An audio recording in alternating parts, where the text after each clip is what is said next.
용어 정의를 보겠습니다.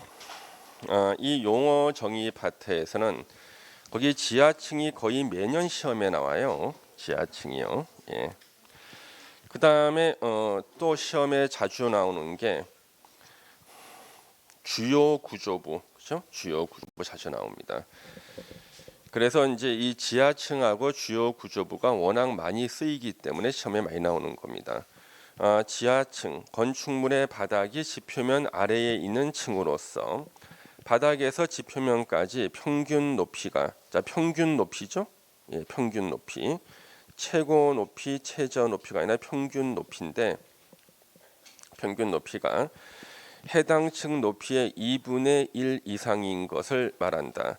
그러니까 땅 속으로 반 이상이 들어가면 그것을 지하층이라고 한다 이거죠.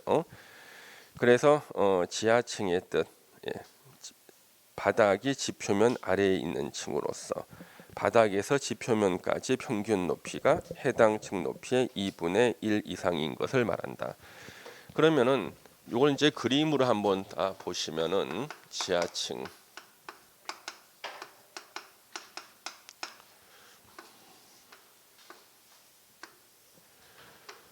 자 한 층에 요 한 층인데 한 층의 반 이상이 지하로 들어가 있다. 이 지하예요. 건물의 한 층의 기본 높이는 4m예요. 그러면 땅 속으로 2m 이상이 들어가면 요거 지하층이거든요. 지하층. 예. 그래서 요 지하층 문제에서 가장 응용 문제가 나왔던 것이 2분의 1 이상이 들어가면 요거 지하층이잖아요. 그렇죠? 예. 지하층. 그러면 만약에 뭐 2분의 1을 초과해서 들어갔다. 당연히 지하층이에요. 그렇죠? 그러면 3m 들어가도 지하층, 4m가 다 들어가도 지하층이에요. 예. 그다음에 이 지하층은 건축물의 층수 산정에 포함을 안 시킵니다. 층수에 포함 안 시키고, 그런데 지하층의 바닥 면적은요, 연면적에는 포함시켜요. 연면적에 포함을 시킨다. 각 층의 바닥 면적의 합을 연면적 그래요. 연면적에는 포함시켜.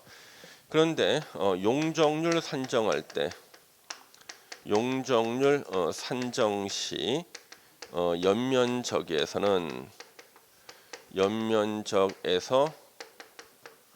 제외한다. 제외, 포함 안 시키는 거예요. 용적률을 계산할 때는 요 지하층 바닥 면적은 연면적에서 빼는 거예요. 용적률의 뜻은요. 용적률은 왜 우리가 쓰는가? 건축물의 높이를 간접적으로 제한하기 위해서. 건축물의 높이는 지표면부터 계산하거든. 그 지표면 밑에 있는 요 지하층 바닥 면적은 용적률 산정할 때의 연면적에서는 뺀다. 그러면 우리의 용적률 계산식이 어떻게 되죠? 대지 면적분의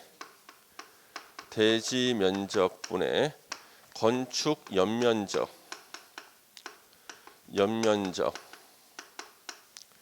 곱하기 100을 하면은 용적률이 나오잖아요.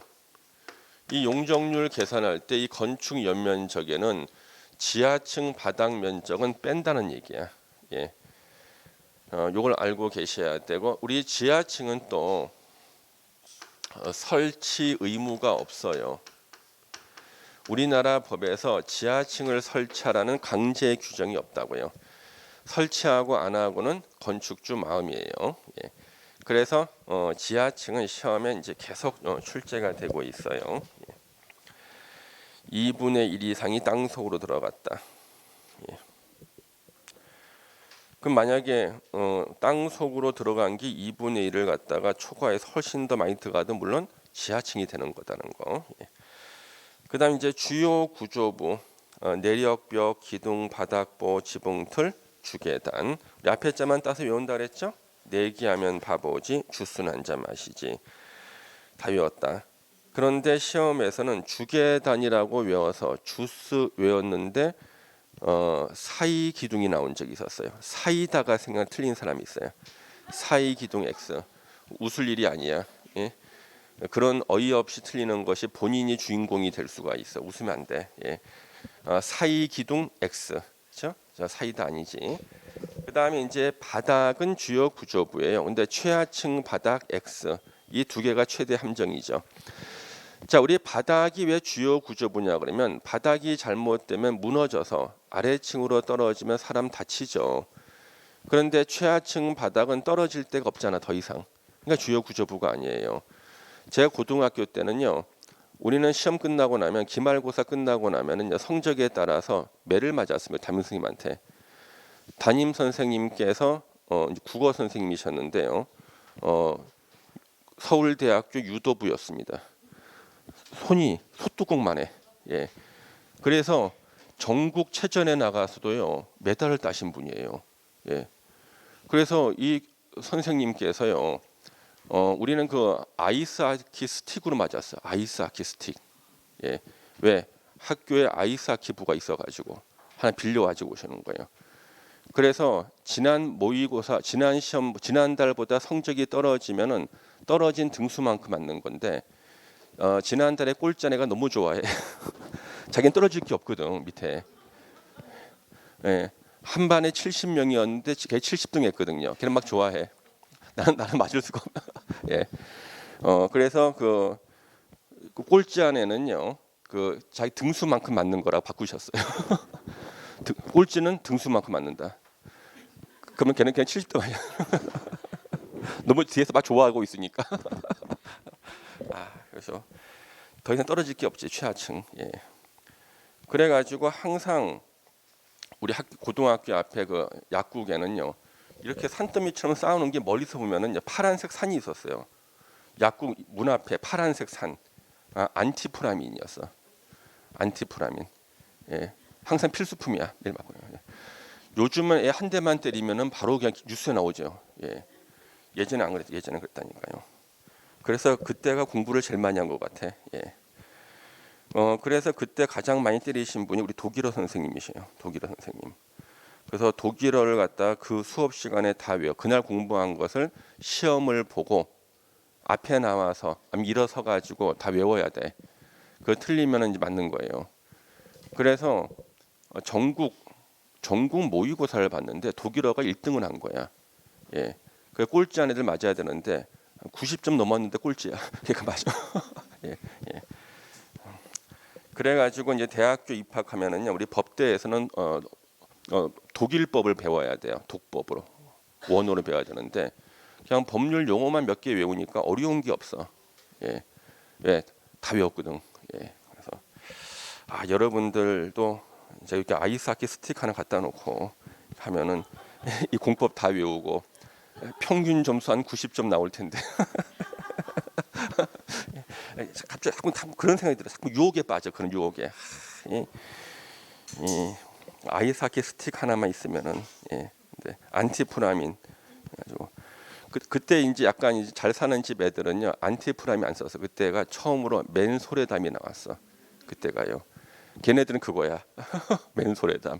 좀 없는 나같이 없이 사는 사람들은 안티프라민. 예. 안타깝다. 이게 다 외우게 할 수 있는데. 그래서 이제 지하층이 제일 많이 나왔고요. 그다음 주요 구조부가 두 번째로 나왔고요. 뒤로 넘기면은 이제 그 리모델링에 대한 뜻이 나오죠. 건축물의 노후와 업재 기능 향상을 위해서 대수선이나 일부 증축이나 개축. 그러니까 이게 대수선이나 일부 증축 개축이라 할지라도 목적이 뭐냐는 거야. 노후와 업체 기능 향상을 위해 했을 때는 대수선, 증축, 개축이라고 하지 않고 뭐라고 불러야 돼요? 리모델링이라고 해야 된다. 발코니가 나오죠. 자, 발코니. 내부와 외부를 연결하는 완충 공간으로서 전망, 휴식 등의 목적으로 건축물 외벽에 접해서 부가적으로 설치되는 공간을 발코니인데요. 뒤에 문장이 발코니 확장에 대한 근거 주문이에요. 발코니는 확장할 수 있죠. 주택에 설치되는 발코니로서 기준에 적합한 발코니는 필요에 따라 거실, 침실, 창고 등의 용도로 사용할 수 있다. 이게 바로 발코니 확장에 대한 근거 주문이 되는 겁니다. 발코니하고 베란다는 다르다 그랬죠? 예, 다 설명드렸습니다. 그 다음에 이제 지문에 나오는 게 5번, 6번이에요. 자, 초고층 건축물 50층 이상이거나 또는 높이가 200m 이상인 건축물을 말한다. 이렇게 시험이 한두 번 나오고 난 다음에 우리 출제하시는 교수님께서 이제 응용 문제를 만들어냈어요. 이 응용 문제가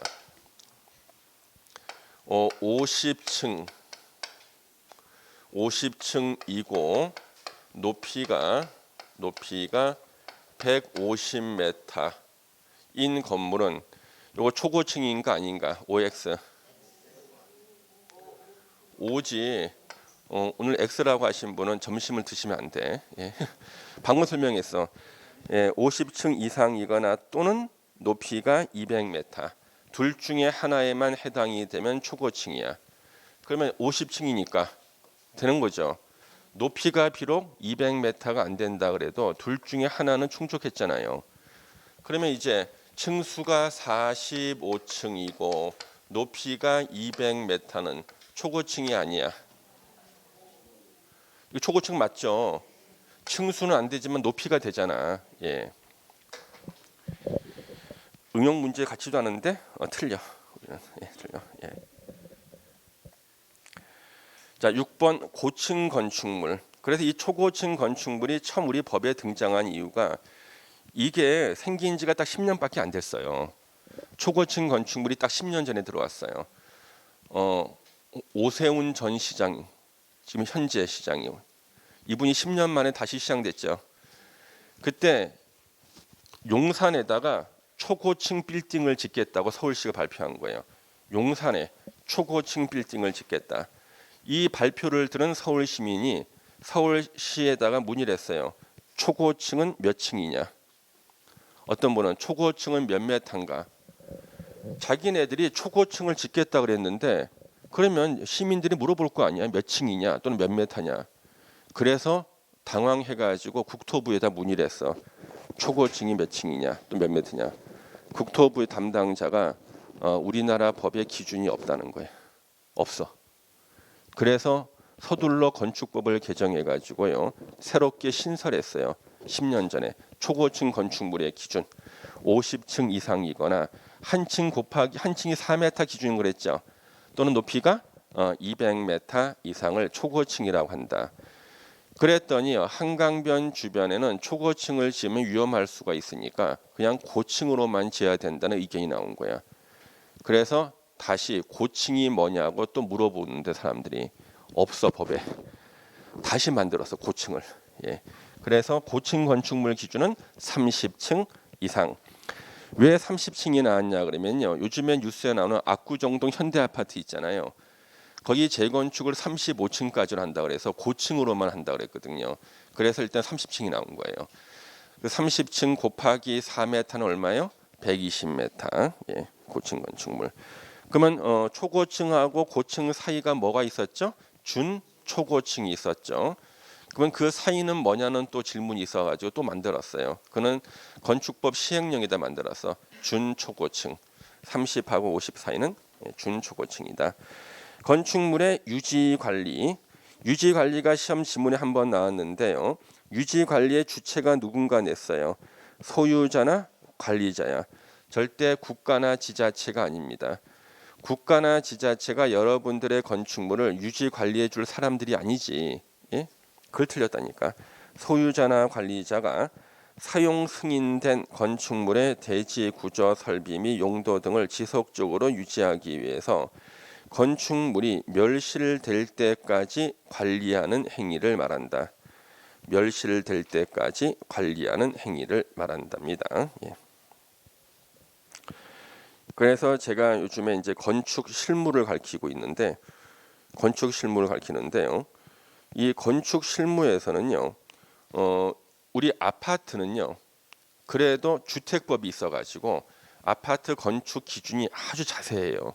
그래서 아파트는요, 품질이 어느 정도 이상이 다 보장이 돼. 예, 최저 품질이 어느 정도 다 보장이 되는데 단독 주택 새로 짓는 분들 있잖아요. 단독 주택은요, 품질 기준이 없어요. 시공사를 누굴 만나냐에 따라 다 달라져요.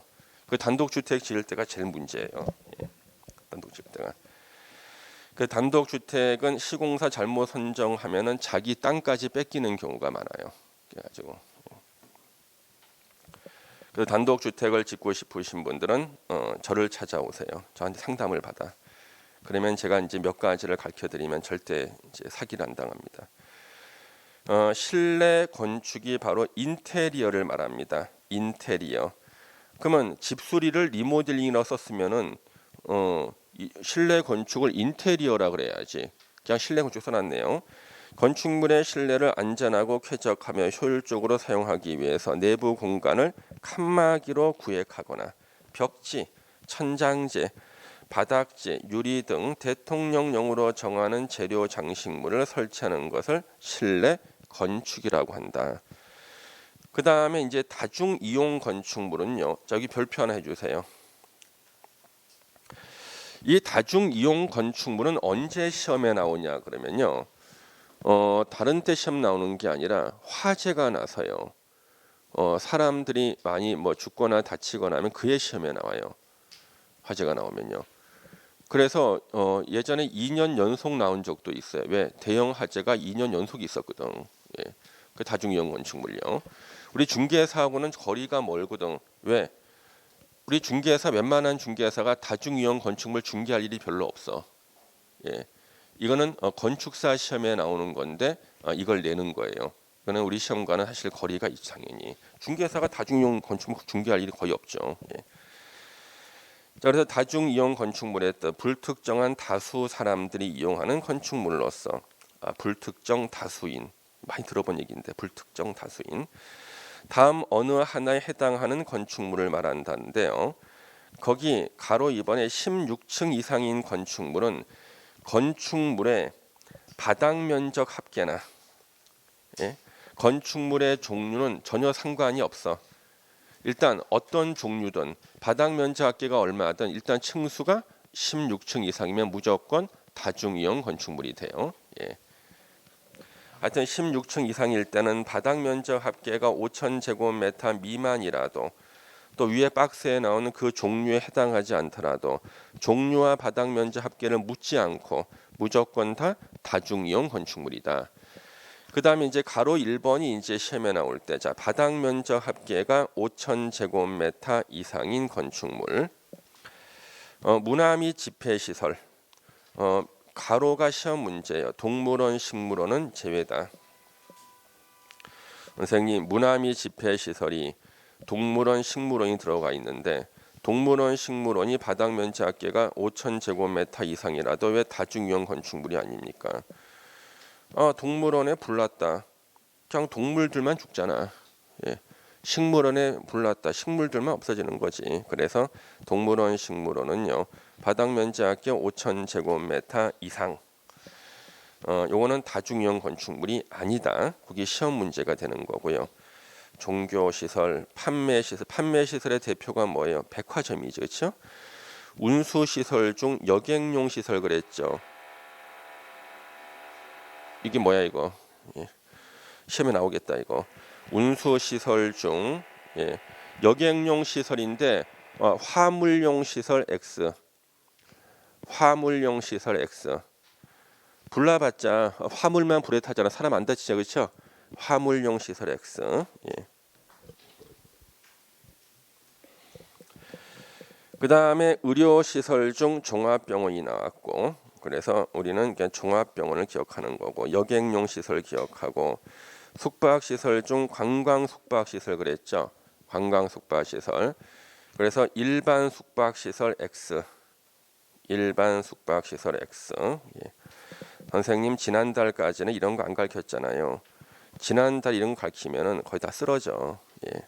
쓰러지고 공부를 포기한다니까. 예. 자, 그래서 그런 것들을 틀리게 내고 1번부터 6번까지 중에 안 들어오는 것들이 있어요. 관광 휴게 시설 X. 관광 휴게 시설이 없어. 그렇죠? 왠지 관광 휴게 시설 있을 것처럼 보이거든. 없어. 어디선가 관광자가 있었는데요. 관광 숙박 시설이야. 예. 그래서 관광 휴게 시설은 없습니다. 예. 그 그 다음에 이제 시험에는 이제 안 나왔습니다만은 10번에 준다중이용 건축물. 그래서 다중이용 건축물을 내시던 분께서 이건 내가 너무 많이 낸 것 같은데 그러면 이제 준자 붙은 걸 낼까? 그래서 준다중이용 건축물은 바닥 면적기가 1000제곱미터 이상을 준다중이라고. 그리고 밑에 보세요. 동물원, 식물원 당연히 제외죠. 그러면 우리는 체크할 것이 나와요. 11번의 관광휴게시설이 1000제곱미터 이상일 때는 준다중이용 건축물에 나오는구나. 그거 체크해 주세요. 예, 그 정도 보시면 되겠습니다. 자, 11번에 결합건축이라는 게 있어요. 용적률의 밑줄 치고 옆에 건폐율 X. 용적률을 개별 대지마다 적용하지 않고 2개 이상 대지를 대상으로 통합해서 적용하여 건축물을 건축하는 것을 결합건축이라 그런다. 자, 그러면은 이렇게 볼까요? 도로가 이렇게 있어.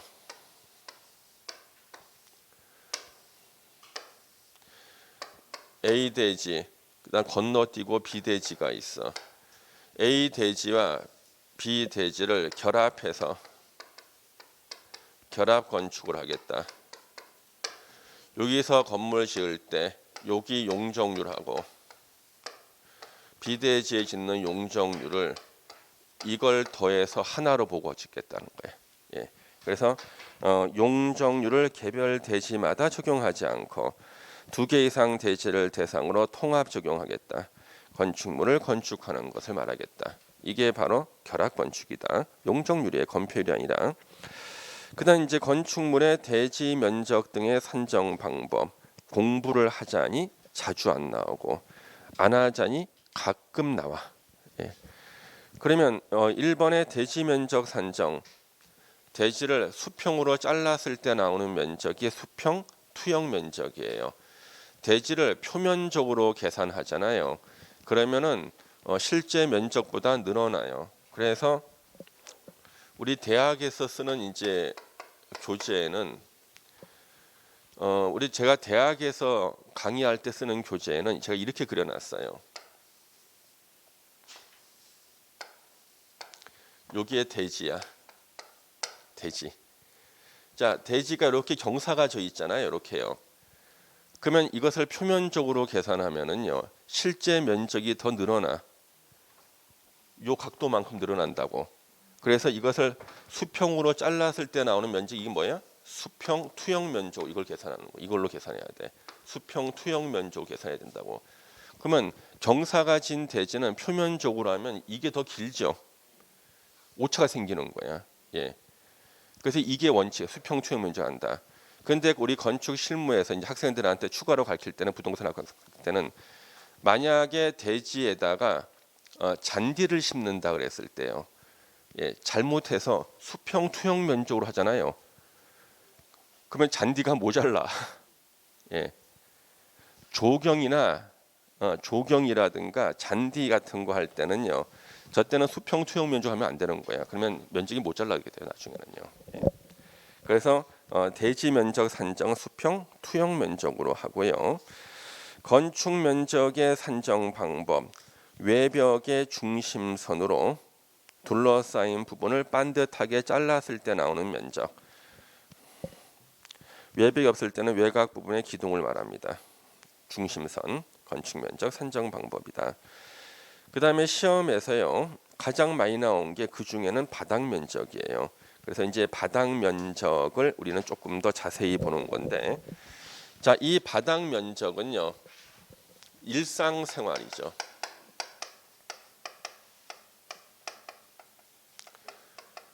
바닥 면적은요 일상생활에 사용하는 공간을 말해요. 일상생활에 사용하는 면적을 말합니다. 우리가 이렇게 이해를 하고 있어요. 법에는 이런 말이 안 나오죠. 그래서 바닥 면적, 법에는 구획의 중심선이라고 그래요.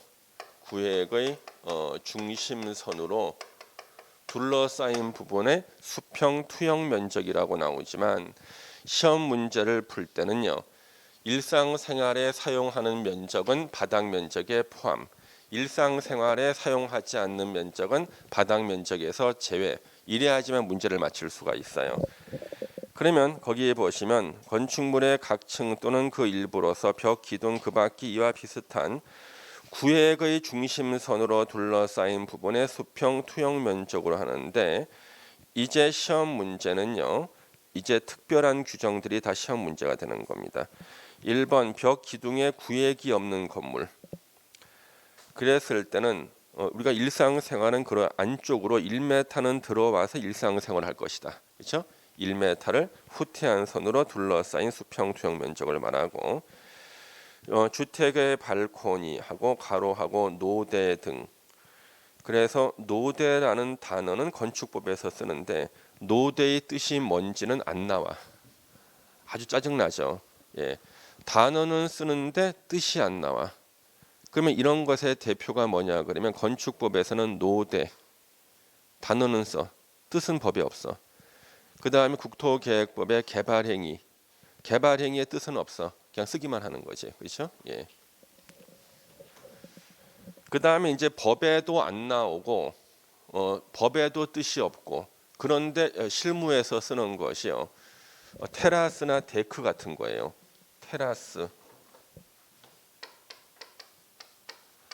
테라스라든가 데크. 건축법이 없어. 우리나라 어느 법에도 없어. 예. 법이 없으니까 뜻도 없죠. 그런데 실무에서는 써. 짜증나지. 그럼 우리는 이런 거 갖다가 이제는 사실인 관습인 거지, 그렇죠? 사실인 관습. 예, 괜찮아요. 예. 테라스 할 때 테라는요 땅이란 뜻이에요. 그래서 카페의 그 테라스는 땅에 다 붙어 있고요. 땅에 붙어 있지 않고 다리가 있으면은 데크라 그래요. 이것도 뜻이 나오지는 않지만 우리가 상식적으로 실무적으로 적용하는 거지. 건물 이렇게 있을 때 붙어서 이렇게 돼 있고 여기다가 이제 테이블 놨다. 테라스. 그 다음에 이렇게 해가지고 다리를 만들어서 밑으로 물이 지나갈 수 있게 된 거. 이것이 데크야. 근데 테라스나 데크는 절대 1m를 넘으면 안 돼요. 1m 이하로 해요. 왜냐 그러면 거기 보시면은 아까 건축 면적 산정할 때요. 원래 건축 면적은 대지를 차지하고 있으면 다 건축 면적에 포함을 시켜야 되거든요. 그러면 테라스나 데크도 건축 면적이 당연히 포함시켜야 될 거 아니야. 이런 불합리한 점을 갖다가 방지하기 위해서 높이 1m 이하 부분은 건축 면적에서 제외를 해요. 그래서 대한민국의 어느 건물을 봐도 테라스나 데크는요. 높이 1m를 넘지 않아. 1m 이하라고요. 테라스나 데크는요. 그래서 테라스나 데크는 왜 1m 이하로만 하는가? 1m를 넘으면 건축 면적에 포함이 되고 1m 이하는 대지를 차지하고 있어도 건축 면적에 포함을 안 시킵니다. 그래서 제가 이 건축 면적에 포함 안 되는 걸 설명하려고 지금 데크하고 테라스를 설명을 드리는 거예요. 데크, 테라스 1m 이하로 설치할 때는 건축 면적에 포함 안 돼. 원래는 대지를 차지하고 있으면 다 건축 면적에 포함시켜야 되는데 그래서 이걸 테라스라고 이름 붙인 사람이 그 화가 고호예요. 고호. 고호라는 화가 있죠. 그 사람이 자기가 그린 그림이 이 테라스 그림을 그려놓고 그림 제목이 테라스야. 예, 카페의 테라스 해가지고 예, 테라스 대 카페 해가지고 그 그림 이름 붙여놨어요. 그래서 그 그림이 네덜란드에 가면 고호 미술관이 있거든요. 거기 있어. 그 제가 그거 확인하러 갔다 왔어. 그림. 왜 웃어? 예? 그 공부하려고 갔다 온 거 공부하려고 절대 놀러 간 거 아니에요. 예, 가지고 그래서 그 미술가가 화가가 테라스라고 이름 붙였기 때문에 어쩔 수 없어 테라스라고 부르는 거예요. 예. 그러면 이 밑에서 다리를 만들어서 이렇게 물이 지나가게 만든 것은 테라스라고 못 그러잖아요. 그래서 이걸 갖다 데크라고 부릅니다. 예, 데크. 자, 그래서 테라스나 데크는 왜 1m 이하로 설치할까? 1m를 넘으면 건축 면적에 포함되기 때문이고요.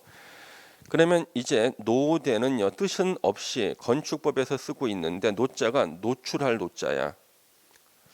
밖으로 튀어나왔다는 뜻이야 이게요. 그래서 건축물 외벽에 돌출된 것을 노대라고 하는 것으로 이거 건축 관계 종사자들은 그렇게 서로 이해를 하고 있어. 법엔 뜻이 없으니까. 그러면 밖으로 돌출된 거의 대표가 발코니거든요. 그래서 노대의 대표적인 것을 발코니로 보고 있다. 발코니 바닥은 난간 등의 설치 여부에 관계없이 노대 등의 면적에서 노대 등이 접한 가장 긴 외벽에 접한 길이에 1.5m를 곱하는 값을 뺀 면적을 바닥 면적에 산입한다. 그러면 1.5m는요. 돌출이 돼도 이거 괜찮다는 거예요. 자, 이제 건물이 이렇게 있는데 이게 출입문이고 여기가 이제 노대란 말이에요. 바로 발코니 같은 건데 가장 긴 외벽에 1.5m 이만큼이 1.5m다 그러면 요만큼까지는 화분을 놓거나 물건을 쌓을 때 쓰는 면적인 거예요. 사람이 일상생활에 쓰는 건 아니거든요. 물건 놓거나 화분 놓을 때는요. 요거 바닥 면적에서 빼주는 거예요. 이걸 빼고도 남는 면적이 있다는 거예요. 1.5까지를 빼주는데 그래도 남는 게 있으면 요 빨간색은 요거는 사람이 쓰기 위한 면적으로 봐서 요 면적은 바닥 면적에 포함시키겠다는 거예요. 이런 규정이 없으면은요. 발코니를 엄청 뽑아버리겠지. 한 10m 뽑아. 예.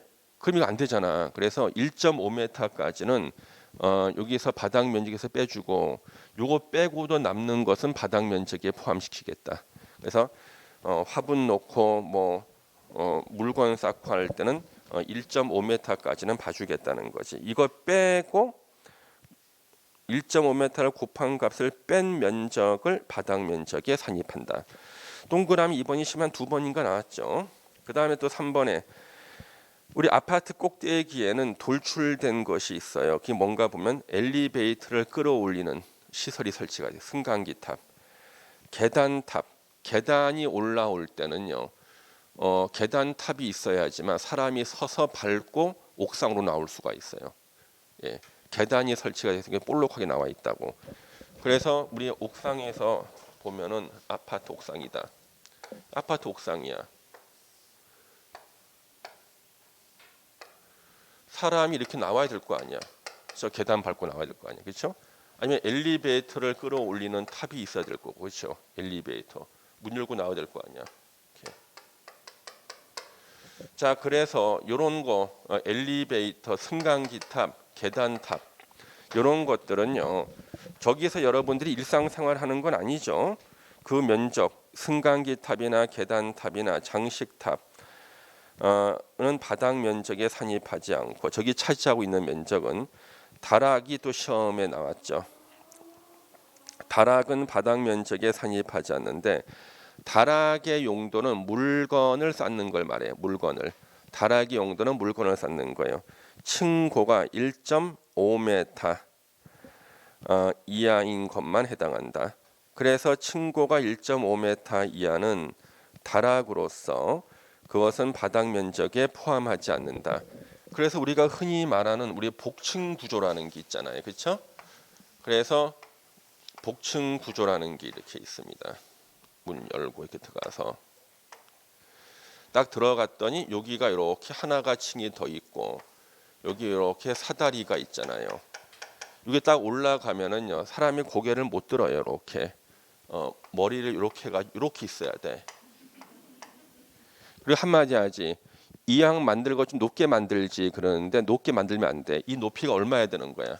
1.5m 이하. 근데 여기다가 이제 그 침대 놓고 누워 자잖아. 여기는 사람이 일상생활에 사용하는 면적이 아니라 짐을 놓는 다락이기 때문에 바닥 면적에서 빼주는 거야. 여기서 누워 잔다는 것은 자기를 스스로 짐짝 취급하는 거야. 그렇잖아요. 자기를 짐짝 취급한다고. 예. 그래서 1.5m는 일상생활을 하기 어려운 높이다 생각하는데 우리가 1.5m면 충분하신 분도 물론 있어. 예? 근데 일반적으로는 1.5m는 일상생활을 못하고 짐을 쌓는 면적으로 봐서 저 다락은 바닥 면적에서 제외인데 경사진 형태의 지붕일 때는 1.8m 이하인 것만 해당한다. 그래서 경사진 지붕일 때는 1.8m까지예요. 경사진 지붕. 이렇게 경사졌다. 그럼 1.8m까지예요. 그래서 일부러 복층 구조는요. 끝에 있는 경사진대가 오히려 더 좋아. 왜? 1.8이라서 거기 들 수가 있거든요. 그 다음에 높이는 이거 평균을 낸단 말이에요. 높이는요. 그래서 여러분들 가끔 가다 보면 뭐더라? 집을 보여주는 프로가 있어. 거기 이제 복층 구조라고 해서 막 나와. 그때 보면은 천장 이렇게 만들어요. 이게 이 다락인데 평균이 1.5고 이건 높죠. 그러면 여기서는 쓸 수가 있어 사람이. 그러니까 고기를 부각시키는 거야. 야 이거는 복층인데 고기를 들 수가 있네. 물론 옆에는 안 돼, 더 낫지. 왜? 높이를 평균을 내니까. 예. 옆에는 한 100, 한 35, 130 만들고 여기는 고기를 들 수 있게 만들어 놓고 평균은 어떻게 내요? 1.5가 되는 것이 이렇게 만든다고. 그렇다는 거죠. 예. 그래서 1.5m 경사진 지붕 형태는 1.8m 이하는 다락일 때 바닥 면적에 산입하지 않는다. 예. 그다음 이제 4번에 이제 연면적 산정이 나옵니다. 연면적 산정. 각 층의 바닥 면적 합계가 연면적이죠.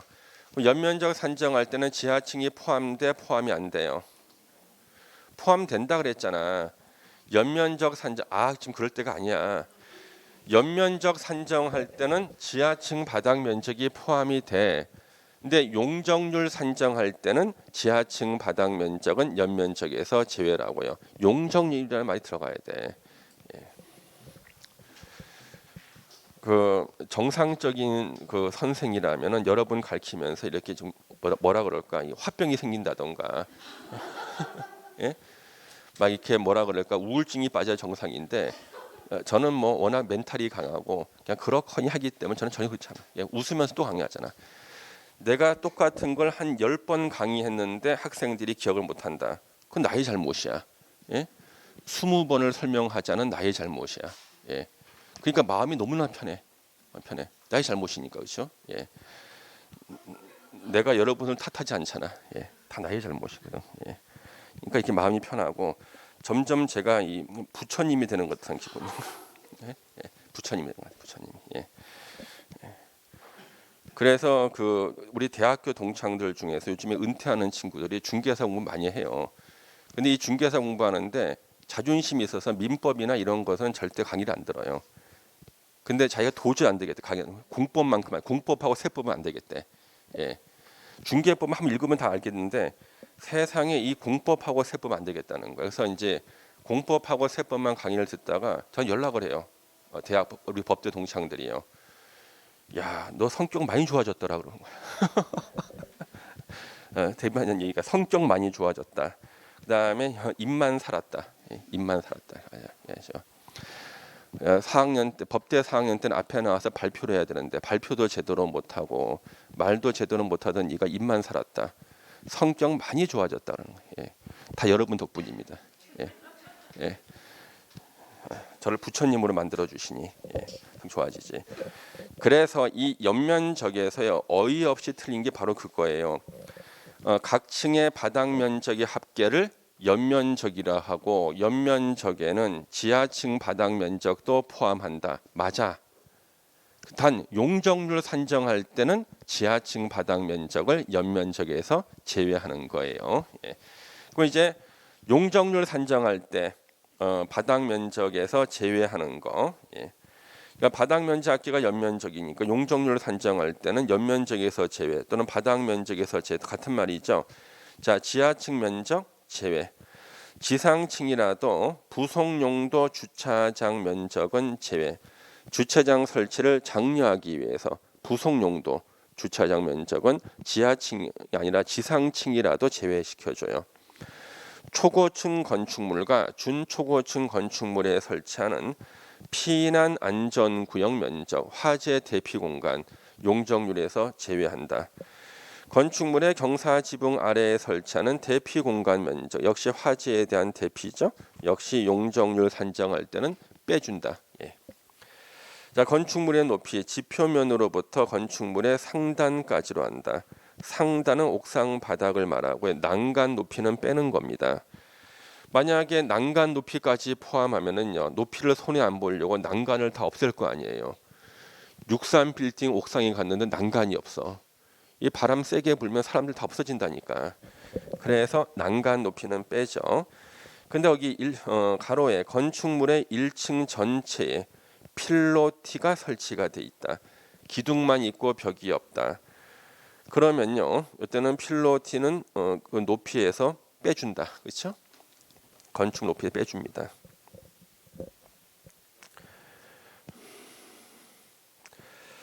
그래서 필로티 설치를 장려하는 거고요. 층고, 층의 높이, 방의 바닥 구조체 윗면, 바로 장판을 말하는 거지. 위층 바닥 구조체 윗면, 또 장판을 말하죠. 그래서 아래층 장판부터 위에층 장판까지가 층고. 그러면 건물의 바닥 두께가 층고에 포함되는 거예요. 바닥 두께 포함됩니다. 예. 다만 한 방에서 층의 높이가 다른 부분이 있을 때는 각 부분 높이에 따른 면적에 따라 가중 평균한 높이로 한다. 뭐 그런가 보다. 자, 이제 시험에 너무나 많이 나온 게 층수죠. 층수. 그래서 우리 층수에서는요, 뒷문장이 나왔어요. 보면 먼저 뒷문장 세 번째 줄의 끝에 지하층은 건축물 층수에 산입하지 않는다. 지하층은 건축물 층수에 산입하지 않는다. 예. 그래서 우리 63 빌딩이 몇 층이라 그랬어요? 60층이죠. 지상 60층, 지하 3층. 63 빌딩은 60층인데 건축법을 공부 안 하는 그 홍보 담당자가 지상 60, 지하 3층 합쳐서 63 빌딩이라고 하고 해서 지금 와서 이름을 바꿀 수도 없어. 그렇죠? 그래서 지금 현재 강남 몇 번 중역이에요? 강남역 거기 출구가 강남역의 그 진흥 아파트 건너편에요. 63 빌딩보다 1층이 더 높은 빌딩을 지으려고 현재 준비 중인데, 예. 그러면 그 빌딩 몇 층이란 얘기야? 61층이란 얘기야. 예. 어떤 64층이 아니라 61층이지. 1층은 더 높은 거죠. 지하층은 건축물 층수에 산입하지 않는다. 기출 문제 너무나 많이 나와서 짜증난다. 층의 구분이 명확하지 아니한 건축물. 이쪽 출입구로 들어가면 3층, 반대쪽으로 들어오면 2층. 이랬을 때는요. 자, 건축물이 부분에 따라 층수가 다른 경우, 뒷문장 먼저 본 겁니다. 건축물이 부분에 따라 층수가 다를 때 이쪽은 3층, 이쪽은 2층. 가장 많은 층수를 그 건축물의 층수로 해서 3층이 되는 거죠. 그 다음에 층의 구분이 명확하지 않았을 때는 4m마다 끊어서 하나의 층으로 계산하는 겁니다. 층의 구분이 명확하지 않을 때. 그러니까 우리 이런 건물들이 있잖아요. 어디에 저기 쇼핑몰에 갔는데 쇼핑몰 가운데가 뻥 뚫려 있죠. 주변 뺑뺑 돌아가는 거 있잖아요. 중간에 막힌 데가 없는데 그냥 4m마다 끊어서 하나의 층으로 보통 가면 되고요. 예. 그래서 이제 그런 대표적인 건물이 유럽에 있어요. 제가 그 사진은 이제 못 보여드리니까 내가 이 그림을 잘 못 그려. 문제가 나의 큰 단점이 이 그림을 잘 못 그립니다. 이제 어렸을 때 엄마한테 그 미술학원 보내달라고 했는데 안 보내줘가지고 이런 건물이 있는데요. 유럽에 이런 주차용 빌딩이 있어요. 여기다가 뺑 돌아가면서 위에서 보면 이렇게 돼 있어요. 이게 위에서 보면 이렇게 돼 있어요. 주변에만 차를 다 주차하는 거야. 주차용 빌딩 이렇게 돼 있어요. 뺑뺑 돌면서 뺑뺑이 돌아서 올라가면서 옆에다 차를 갖다 이렇게 주차시키는 거예요. 차가 이렇게 뺑뺑 돌면서 올라가서 주차 구역이 다 옆이야. 가운데는 뻥 뚫려 있어 이렇게요. 이런 게 실제로 있어요. 유럽에 가면은요. 그 사진이 있는데 여기는 막힌 데가 없잖아요. 4m마다 끊어서 하나의 층으로 계산하는 거예요. 예. 그래서 유럽에 이런 주차 빌딩이 이렇게 있습니다. 그래서 지금 층수에 대한 시험 문제는 오로지 나온 거 지하층은 건축물 층수에 산입하지 않고 층의 구분이 명확하지 않을 때는 4m마다 하나의 층으로 보고 부분에 따라 층수가 다를 때는 가장 많은 층수를 그 건축물의 층수로 본다. 이것만 시험에 나왔고 앞문장은 시험에 안 나왔어요. 앞문장은 시험에 안 나왔지만 우리가 한번 보도록 하겠습니다. 자, 이렇게 건물이 있어요. 1층, 2층인데 위에 옥탑방이 있는 거예요. 옥탑방. 고양이도 안 살고 왕세자도 없어. 그러면 이게 3층짜리 건물인가 2층짜리 건물인가 이것을 갖다가 판단해야 돼요. 중개사가 이거 설명해야 되거든. 이럴 때는 이 건물의 건축 면적을 먼저 확인해야 돼요. 건축 면적. 만약에 건축 면적이 80평이었다. 옥탑방을 수평으로 잘랐을 때 나오는 면적. 수평 투영 면적. 옥상 부분의 수평 투영 면적을 계산해서 이게 건축 면적의 8분의 1 이하일 때는요. 층수에 포함을 안 시켜. 그러면 수평 중이 만약에 10평이었다. 그럼 8분의 1 이하죠. 그러면 옥탑방은 없는 층이야. 이건 2층짜리 건물인 거예요. 근데 옥탑방이 11평이었다. 8분의 1 초과하죠. 하나의 층으로 계산해 가지고 요것을 3층짜리 건물로 봐야 돼요. 그런데 여기는 특례가 있어요. 규제를 완화시켜 주는 거. 옥탑이 옥상 부분이 더 커도 층수에 포함 안 시키는 경우가 있다. 그 가로에 나와요. 주택법에서 사업계획 승인 대상이다. 그러면 30세대 이상을 지었다는 얘기야. 사업계획 승인 30세대 이상을 지은 공동주택 중 전용 면적이 국민주택 규모인 85제곱미터 이하일 때는 옥상의 건축 면적의 6분의 1까지는요. 층수에 산입하지 않는다. 그러니까 옥상 부분에 더 큰 면적이 있다 할지라도 층수에서 빼주겠다는 거예요. 6분의 1까지. 여기까지 보셨고, 그러면 잠시 쉬었다가 이제 건축물의 건축부터 보도록 하겠습니다.